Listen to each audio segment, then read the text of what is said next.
Congress party के सुप्रिया श्री ने दी चंडीगढ़ के प्रेस ब्रीफिंग में उन्होंने कहा कि यह आम चुनावों की तरह चुनाव नहीं है। उन्होंने बेरोजगारी, महंगाई, किसानों पर हुए अत्याचार, जीएसटी, हाथरस, मणिपुर, उन्नाव, कर्नाटक में हुए महिला अत्याचार और नौजवानों को पकौड़ा तलने तक का जिक्र किया। वीडियो आपकी स्क्रीन पर।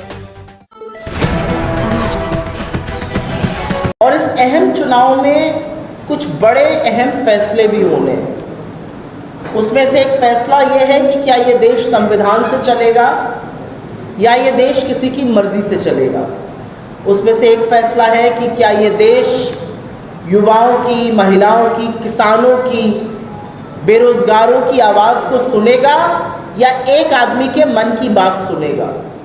एक अहम फैसला इस देश को करना है कि क्या आने वाले भविष्य में ये देश रोजगार चाहता है, महंगाई कम चाहता है, गरीबी कम चाहता है, किसानों की के लिए सहूलियत, अच्छे दाम चाहता है या सिर्फ जुमले चाहता है।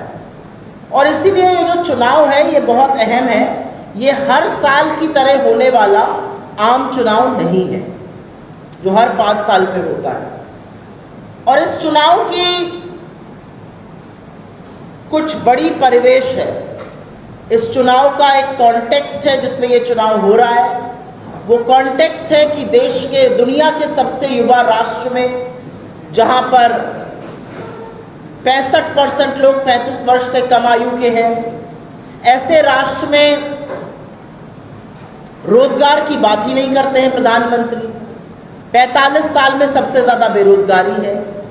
एक डेवलपिंग कंट्री में आटा, दही, पढ़ाई, दवाई पर जीएसटी लगाया हुआ है। कमर तोड़ महंगाई है। टैक्स वसूली चल रही है इस देश में। इस देश में 2014 से 24 के बीच में अमीरों और गरीबों के बीच में इतनी बड़ी खाई बनाई गई कि अमीर और अमीर होते गए, गरीब और गरीब होते गए। और जब इस के शेप्ड रिकवरी की बात प्रधानमंत्री से की जाती है तो प्रधानमंत्री कहते हैं कि क्या सब गरीब हो जाए। ये भी तो कह सकते थे कि क्या सब अमीर हो जाए। ये मानसिकता है प्रधानमंत्री की। ये चुनाव हो रहा है तब जब 700 से ज्यादा किसानों की शहादत हुई है अपनी फसल का सही दाम मांगते हुए। कोई भूला नहीं है उन 700 किसानों को जो जाड़ा, गर्मी, बरसात में दिल्ली के बॉर्डर पे बैठे रहे अपनी मांग, अपनी जायज मांग को लेकर। और नरेंद्र मोदी सरकार ने उनकी एक ना सुनी। अपने अहंकार के चलते 700 किसानों की शहादत हुई और अंत में नाक रगड़ के 3 काले कानून वापस लेने पड़े। और जब किसान फिर से दिल्ली जाना चाहते हैं, दिल्ली देश की राष्ट्रीय राजधानी है, तो क्यों मना कर दिया जाता है। दिल्ली जाने वाले किसानों के लिए सड़कें खुदवा दी जाती हैं, किले गड़वा दी जाती हैं।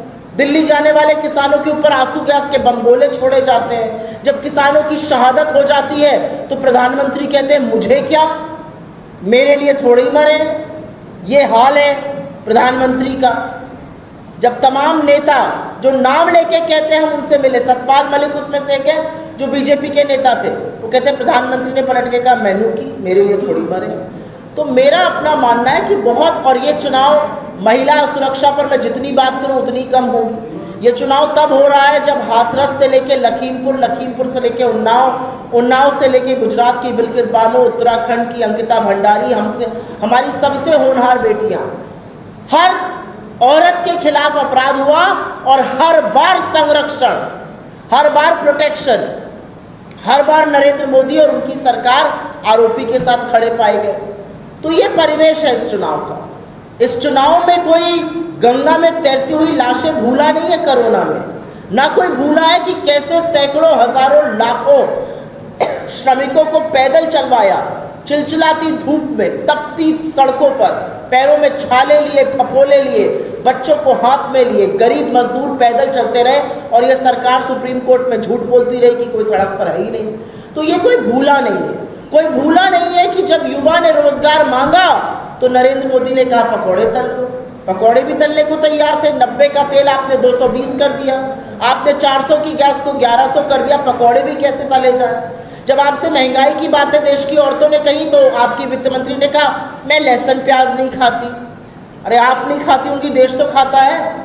तो जिस तरह के जुमले हमने सुने हैं और जिन जुमलों का अंत होना है उस परिवेश में ये चुनाव हो रहा है। Thanks for watching this video. ऐसे ही और वीडियो के लिए हमारे फेसबुक पेज को फॉलो करें, लाइक करें और यूट्यूब चैनल को सब्सक्राइब करें। साथ ही साथ बेल आइकन को जरूर प्रेस कर लें ताकि आने वाली हर वीडियो का नोटिफिकेशन आपको मिलता रहे।